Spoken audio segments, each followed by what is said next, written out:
Halo semuanya, selamat datang di channel YouTube Ernita Yulianti, di mana di sini aku bakal ngajak kalian semua untuk menjadi pendengar yang baik. Karena di video kali ini, aku bakal menceritakan sebuah kisah pendakian yang dialami oleh Bila dan teman-temannya sewaktu mendaki di Gunung Merbabu pada malam 1 Suro. Langsung saja, kita mulai ceritanya.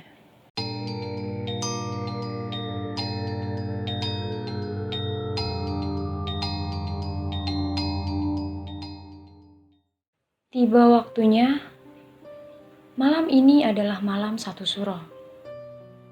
Malam yang cukup sakral di Jawa karena eksistensi bagi makhluk gaib dan tak kasat mata. Bila mendaki dengan 3 orang temannya, yakni Ricky, Lukman, dan Agus. Mereka berkumpul di Mepo yang sudah ditentukan. Kita sebut saja daerahnya daerah K. Nah, buat yang belum tahu, Mepo ini merupakan meeting point atau titik kumpul di mana kita akan melakukan sebuah acara. Mereka menuju ke lereng Gunung Merbabu dengan menggunakan sepeda motor. Dalam perjalanan, mereka disuguhi dengan tikungan yang sangat tajam dan jalanan yang ekstrim karena langsung berhadapan dengan jurang tanpa ada pembatas jalan sedikit pun. Bulannya gede ya, Bil? Ucap Ricky. Iya bang, gede. Bagus ya. Bang, boleh cepet lagi nggak jalannya? Suruh Bila kepada Ricky. Kenapa toh, Bil? Tanya Ricky. Gak apa-apa bang, cepet aja ya jalannya. Ucap Bila ketakutan. Bila melihat sosok perempuan berjubah putih dan berambut panjang melambaikan tangan ke arahnya, seolah meminta pertolongan kepada Bila. Singkat cerita, sampailah mereka di base camp sudah menjelang malam. Mereka bergegas untuk melakukan pendaftaran dan dilanjutkan dengan briefing.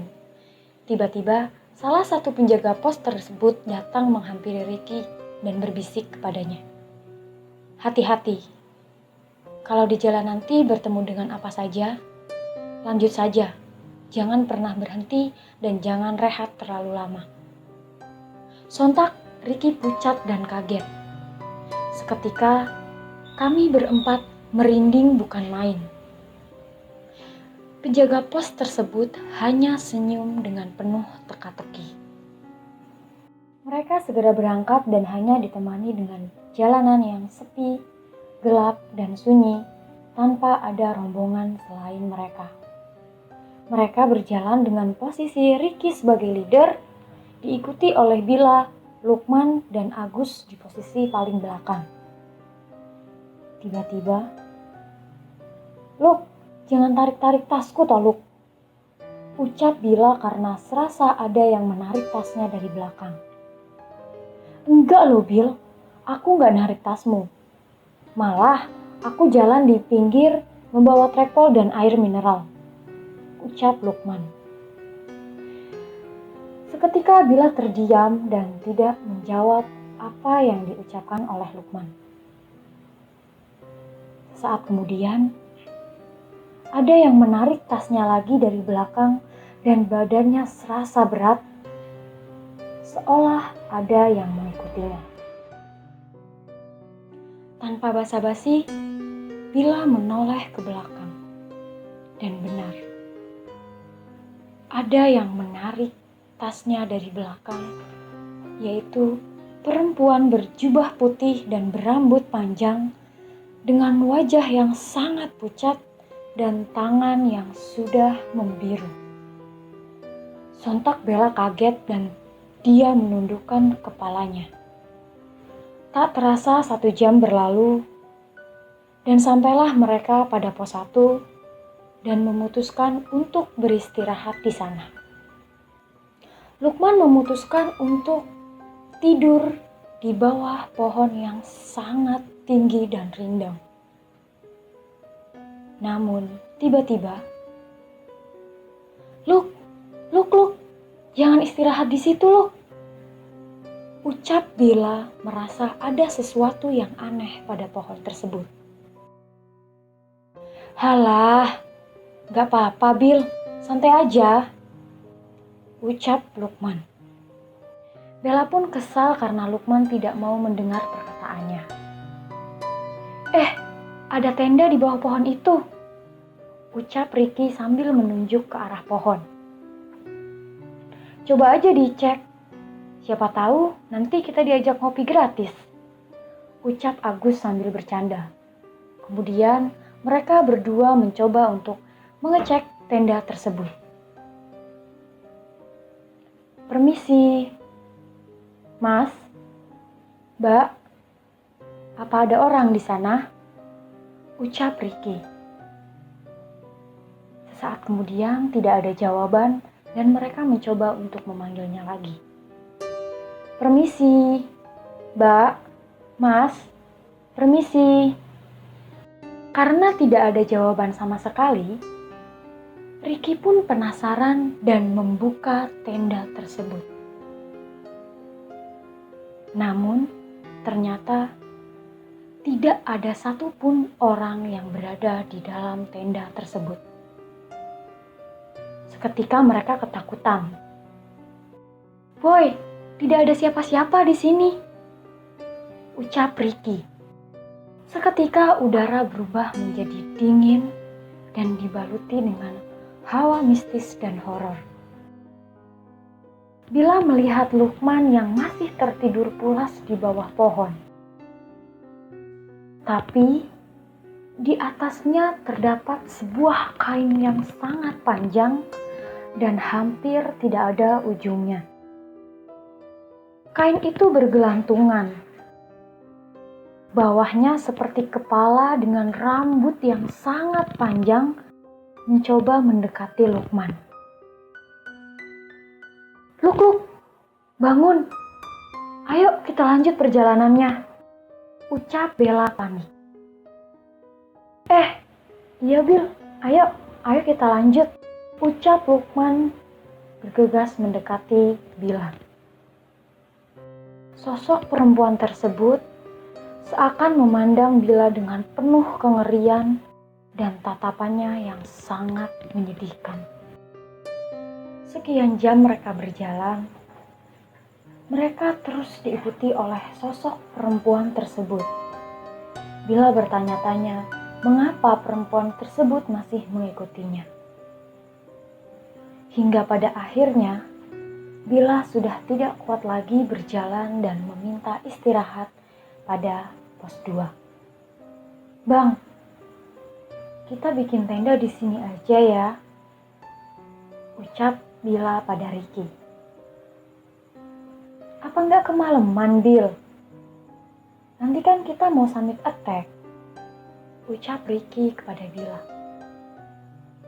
Enggak bang, nanti jam 5 pagi aku bangunin ya. Akhirnya mereka memutuskan untuk mendirikan tenda di sana. Untuk posisinya, tenda mereka saling berhadap-hadapan. Dan sialnya, Bella harus tidur sendirian di dalam tenda karena Bella adalah satu-satunya pendaki perempuan yang ada di rombongannya. Selesai mendirikan tenda, mereka pun memutuskan untuk memasak dan membuat kopi agar menghangatkan badan mereka. Akhirnya, mereka masuk ke tenda masing-masing. Dan disitulah kali pertama Bella melihat dengan jelas sosok perempuan yang selama ini mengikutinya. Bella pun mencoba untuk memejamkan matanya dengan menghadapkan posisi badannya ke kanan. Udara dingin serasa masuk ke dalam tenda. Namun, tiba-tiba suasana tenda berubah menjadi sangat panas dan gerah. Bella terbangun dan berbalik menghadap kiri. Betapa kejutnya Bella Bila melihat sosok yang melotot dengan mata hitamnya. Wajahnya melepuh dan sudah membusuk serta dibalut dengan kain putih yang bercampur dengan tanah. Sontak Bella kaget. Rasanya ingin teriak, tapi mulut seperti terkunci dan badan sama sekali tidak bisa digerakkan. Bila hanya bisa menangis dan menutup matanya, ia berdoa serta meminta pertolongan kepada Sang Pencipta agar ia mendapat perlindungan dari sosok wanita tersebut. Tapi sialnya, sosok itu terus saja mengganggu Bella hingga ia tidak bisa tertidur. Lagi-lagi, ia mencoba membalikkan badan dan memejamkan mata. Ia berdoa hingga pada akhirnya ia bisa tertidur. Pagi pun datang.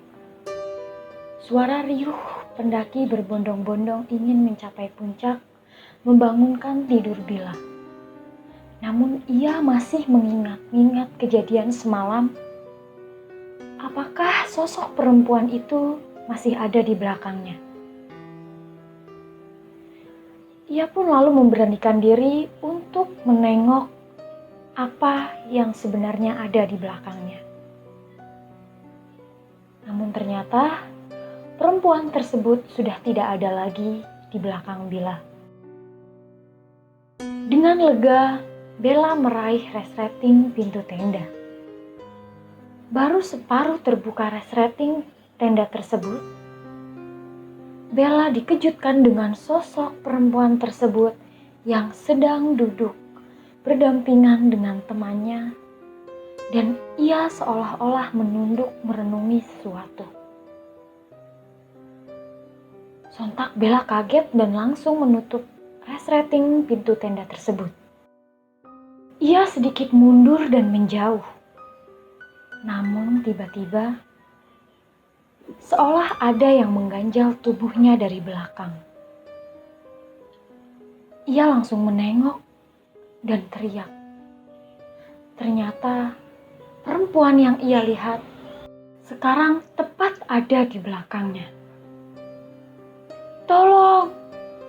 Bang Riki, tolong Bang, tolong!"